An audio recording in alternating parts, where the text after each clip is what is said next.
एक शब्द नास्तिक जो आप बार बार सोशल मीडिया पर आजकल सुन रहे होंगे, जो शब्द काफी ज्यादा चर्चा में है, नास्तिक। आज हम बात करेंगे हमारे देश के युवा क्रांतिकारी भगत सिंह के बारे में, क्योंकि हम लोगों को ज्यादातर दिलचस्पी रहती है किसी की बायोग्राफी सुनने में, लेकिन बायोग्राफी उनकी हम सब जानते हैं। आज बायोग्राफी की बात नहीं करूंगा, आज मैं बात करूंगा उनके विचारों की। और उनका जो सबसे पॉपुलर विचार है वो है, मैं नास्तिक क्यों हूँ। आज हम बात करेंगे भगत सिंह की नास्तिकता के तर्कों पर। तो जय हिंद दोस्तों, कैसे हैं आप? उम्मीद है आप बेहतर होंगे। तो चलिए शुरू करते हैं आज का हमारा विचारों को साझा करने का सिलसिला। एक सवाल जो आपके मन में कभी ना कभी आया ही होगा कि क्या ईश्वर ही पूरी दुनिया का संचालन करता है? और अगर करता है तो आपने ये जरूर सोचा होगा कि जब भी किसी पर अन्याय होता है, किसी के साथ ज्यादती होती है या किसी को प्रताड़ित किया जाता है, तब भगवान कुछ क्यों नहीं करता। देखिए, अब इसी तरह के कुछ सवाल भगत सिंह ने पूछे थे फांसी के तख्ते पर चढ़ने से पहले, अपने लेख के जरिए, जिस लेख का नाम है मैं नास्तिक क्यों हूँ। और ये सवाल अगर किसी और व्यक्ति ने पूछे होते तो शायद हमारा विचार इसके बारे में कुछ अलग होता, लेकिन मात्र 22 साल के नौजवान ने ये प्रश्न पूछे थे। आमतौर पर सब सोचते हैं कि भगत सिंह को मौत से डर नहीं लगता था।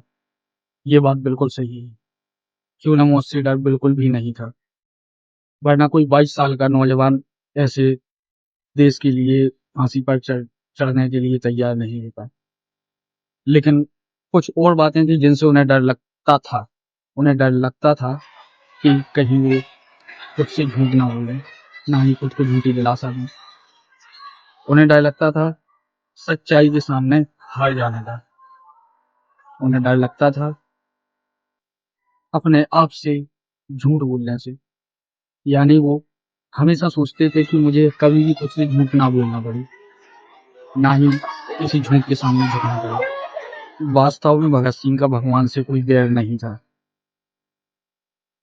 उनका बैर था अंधविश्वास से, पाखंड से। जो हुआ अच्छा हुआ, भगवान की मर्जी, जैसा भगवान चाहे। जब भी वो ऐसे ऐसे वाक्य सुनते थे तो वो कहते थे कि अगर सब कुछ भगवान पर ही छोड़ना है तो फिर इंसान अपनी जिम्मेदारी कब लेगा, कैसे लेगा। वो चाहते थे कि लोग सोचें, समझें और खुद को बदलें। उनसे लोग कहते थे कि शायद उन्होंने नास्तिक होने का रास्ता इसलिए चुना क्योंकि नास्तिक होना सरल होता है। लेकिन उन्होंने इस बात का खंडन किया और उन्होंने कहा कि नास्तिक होना कठिन होता है आस्तिक होने की अपेक्षा, क्योंकि आस्तिक के पास जब कोई रास्ता नहीं होता या कोई बड़ी मुश्किल होती है तो आखिरी सहारा होता है उसके पास, वो है भगवान, ईश्वर, गॉड। लेकिन नास्तिक के पास ऐसा कोई सहारा नहीं होता।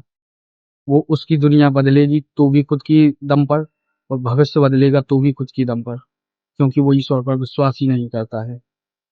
नास्तिक होना एक्चुअल में उनके हिसाब से आस्तिक होने से कहीं ज्यादा गुना कठिन है।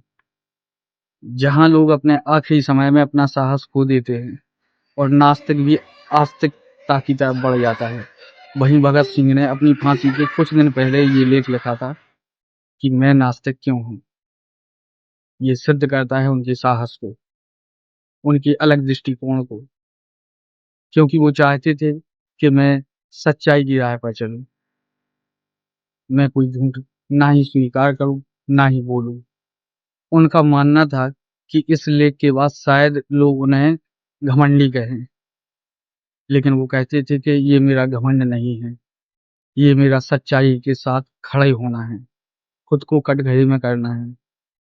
ना ही उनका ये लेख लिखने से उद्देश्य किसी को नीचा या कम दिखाना था।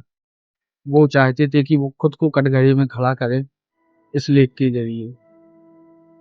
और ये लेख उन्हें घमंडी नहीं, उन्हें सच्चा इंसान दर्शाता है, क्योंकि उन्होंने जो जीवन में माना वही आखिरी दम तक माना।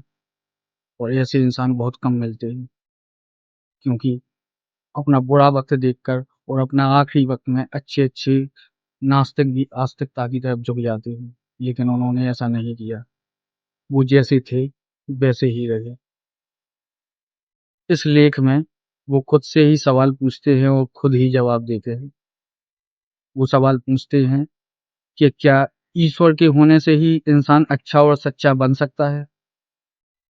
अगर ऐसा है तो यह सच्चाई और अच्छाई अधूरी है, क्योंकि उनके हिसाब से सच्चाई और अच्छाई पैदा होती है संवेदना से, करुणा से, दया से, प्रेम भाव से। वो कहते हैं कि अगर ईश्वर ना भी हो तब भी इंसान में यह गुण होते ही। उसका उदाहरण वो स्वयं थे। उनका कहना है कि ये गुण किसी भी डर की वजह से नहीं होते हैं इंसान में। ये गुण इंसान में इंसान होने की वजह से होते हैं। लोग अक्सर कहते हैं कि भगवान सब संभाल लेगा। जब भी खराब परिस्थितियां आती हैं या कोई विपरीत समय आता है तो इंसान कहता है भगवान सब संभाल लेगा, एक दिन अच्छा होगा। वो कहते हैं कि अगर भगवान ही सब संभालेगा तो इंसान का परिश्रम, संघर्ष, बल, इसके क्या मायने रह जाएंगे। वो चाहते थे कि इंसान लड़े, सोचे, समझे, क्योंकि आज़ादी सिर्फ हुकूमत से नहीं, डर से भी चाहिए होती है। जब इंसान डर से आज़ाद होगा तभी असली आज़ाद होगा। भगत सिंह का सपना ईश्वर रहित संसार नहीं था। उनका सपना था डर रहित इंसान, जो सोचे। वह इंसान जो ईश्वर के नाम पर ना लड़े, वो सवाल पूछे, सोचे, तर्क करे, सच बोले।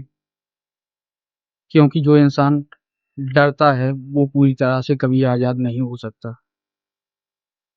डर इंसान को कभी पूरी तरह से स्वतंत्र नहीं करवा सकता। डर रहित इंसान ही पूरी तरह से स्वतंत्र होता है, चाहे उसका जीवन लंबा हो या छोटा। भगत सिंह ने यह कभी नहीं कहा कि ईश्वर को छोड़ दो।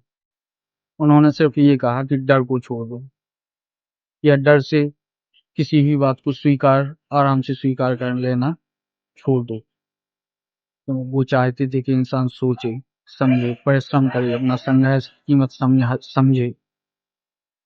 अगर हम हर बात को ईश्वर पर ही छोड़ देंगे तो इंसान का संघर्ष, मेहनत और बुद्धिमत्ता के क्या मायने रह जाएंगे। तो दोस्तों ये थे भगत सिंह के फांसी से कुछ दिन पहले लिखे गए लेख, जिसका नाम था मैं नास्तिक क्यों हूँ। उस लेख से कुछ विचार।